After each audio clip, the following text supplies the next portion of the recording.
At that time, Mahamati, the Bodhisattva Mahasapa, said this to the Blessed One: "Pray teach me about making an assertion and refuting it, so that I and other Bodhisattvas, getting rid of erroneous views, may rise from assertion and refutation, may at once realize supreme enlightenment. Having been enlightened, they would keep themselves away from eternalistic assertions as well as from nihilistic refutations, and leave your enlightenment eye unrefuted." Then the Blessed One, again understanding the request of Mahamati, the Bodhisattva Mahasapa, recited this verse, 135. "Assertions and refutations are not to be found in the mind only. The ignorant who understand not that the mind is seen in the form of body, property, and abode, wander about with assertions and refutations."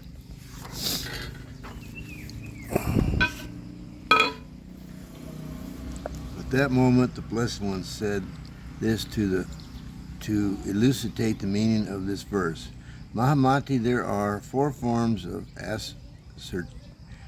assertion made concerning with things not in existence." What are the 4? The assertion about individual marks that are non-existence. The assertion about philosophical views which are non-existence. That is not true. The assertion about a cause which is non-existence. And 4, the assertion about objects that are non-existence. Thus, Mahamati, are the 4 assertions. Again, Mahamati, what is meant by refutation? It means not examining properly because of ignorance any assertions based on errors. This, Mahamati, is what characterizes assertion and refutation. Further, Mahamati, what are the characteristics of the assertion made about individual marks that have no existence?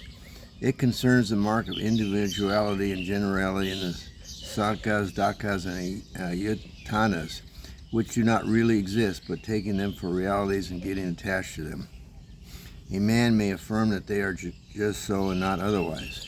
This, Mahamati, characterizes the assertion of individual marks which are non-existence. This assertion and discrimination, Mahamati, concerning individual marks that are non-existent arises from one's attachment to habit energy, which is amassed since beginningless time by varieties of erroneous views issued from false imagination. This, Mahamati, characterizes the assertion of individual marks which are non-existent. Again, Mahamati, by the assertion of philosophical views which are non-existent, that is not true, is meant that in the skandhas, dhatus, and ayatanas, some philosophers assume the existence of an ego, of a being, a soul, a living being, a nourisher, or a spirit. This is said, Mahamati, to be the assertion of some philosophical views which are non-existent, not true. Again, Mahamati, by the assertion of a cause that is non-existent is meant that some philosophers assume the causeless birth of a first vijnana, which later comes to have a maya-like non-existent, that is to say, the original unborn vijnana begins to function under conditions of eye, form, light, and memory. The function goes on for a while and then ceases. This, Mahamati, is an assertion of a cause that is non-existence. Again, Mahamati, the assertion about objects that are non-existent is an assertion arising from the attachment to such non-working existence as space, cessation, and nirvana.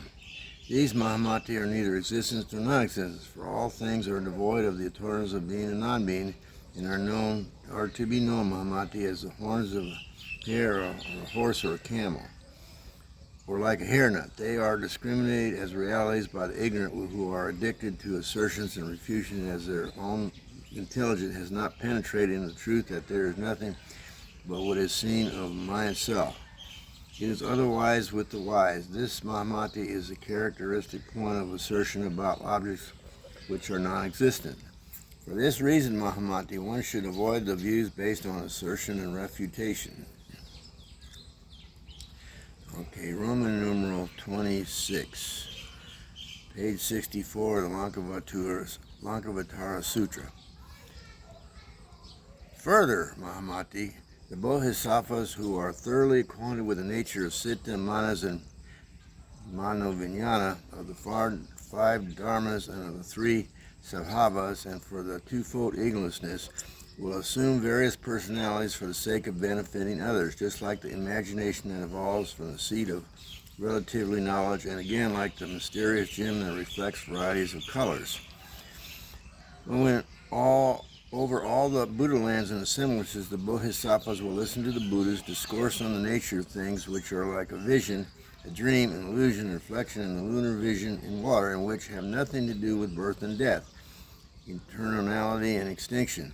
The Bodhisattvas thus facing the Tathagatas will listen to their discourses on the truth that does not belong to the Shravaka and the Praika Buddha vehicle. They will then attain 100,000 samadhis, indeed 100,000 nayutas of kotis of samadhis, and by means of these samadhis they will go around from one country to another. They will do homage to the Buddhas, be born in all celestial mansions where they will discourse on the triple treasure manifesting the Buddha bodies, and surrounded by the Shravakas and Bodhisattvas, they will, in order to free them from the alternatives being and non-being, instruct them to understand thoroughly what is meant by an objective world which has nothing but mind itself, as in which there are no realities. At that time, the Blessed One recited this verse, 136. When those who are born in the Buddha see that the world is no more than the mind itself, they will not attain a body of transformation, which has nothing to do with effect-producing works, but which is endowed with the power of psychic faculties and self-control.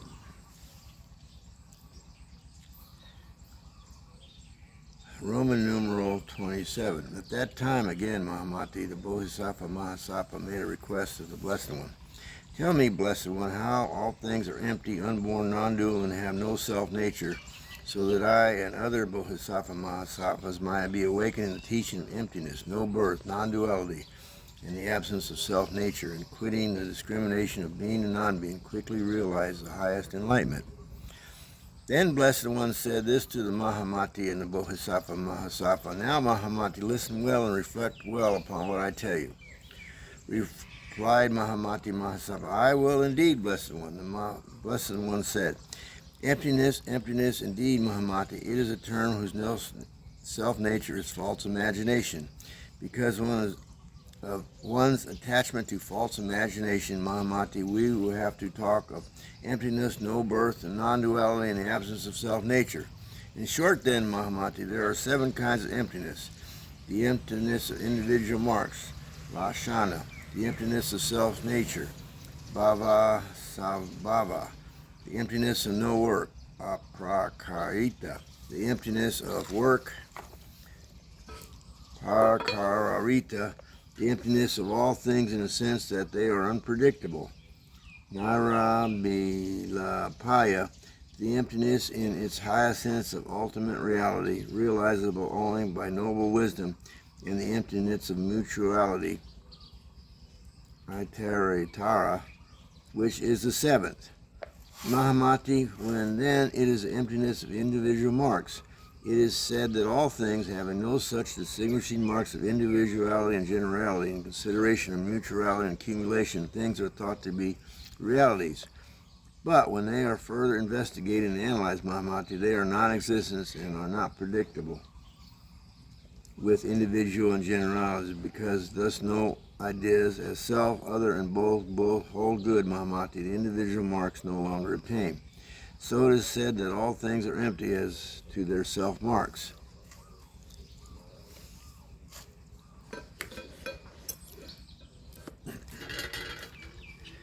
Again, Mahamati, what is meant by the emptiness of self-nature? Mahamati, it is that all things in their self-nature are unborn, hence the emptiness of self-nature, and it is therefore said that things are empty in their self-nature.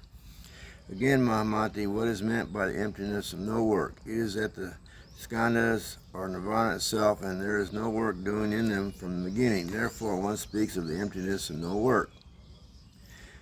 Again, Mahamati, what is meant by emptiness of no work? It is that the skandhas are devoid of an ego and its belongings and go on functioning when there is a mutual conjunction in cause and action. Thus, one speaks of the emptiness of work. Again, Mahamati, what is meant by the emptiness of all things in the sense that they are unpredictable? It is that the nature of the false imagination is not expressible, hence the emptiness of all things in the sense of their unpredictability. Thus one speaks of the emptiness of unpredictability.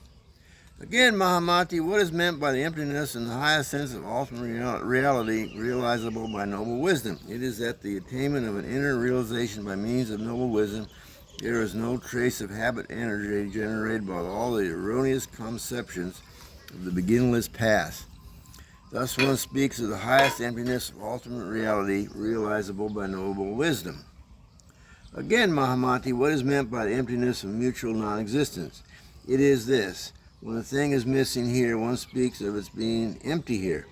For instance, Mahamati, in the lecture hall of the Magarama, there are no elephants, no bulls, no sheep, but it is the bhikshus. I can say that the hall is not devoid of them. It is empty only far as the animals are concerned. Further, Mahamati, it is not that the lecture hall is devoid of its own characteristics, nor that the bhikshu is devoid of all bhikshuhood, nor that in some places, other places, too, elephants, bulls, and sheep are not to be found. Mahamati, here one sees all things in their aspect of individuality and generality, but from the point of view of mutuality,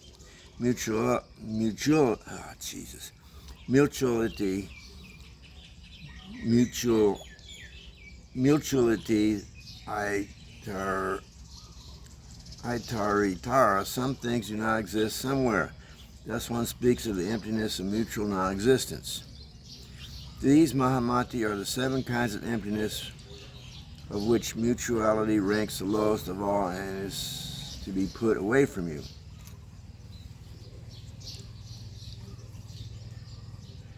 '76, page 67, chapter 2 of the Lankavatara Sutra. Again, Mahamati, not that things are not born, but they are not born of themselves, except when seen in the state of samadhi. This is what is meant by all things are unborn.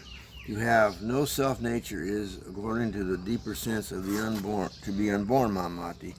That all things are devoid of self-nature means that there is a constant and uninterrupted becoming, a momentary change from one state of existence to another. Seeing this, Mahamati, all things are destitute of self-nature.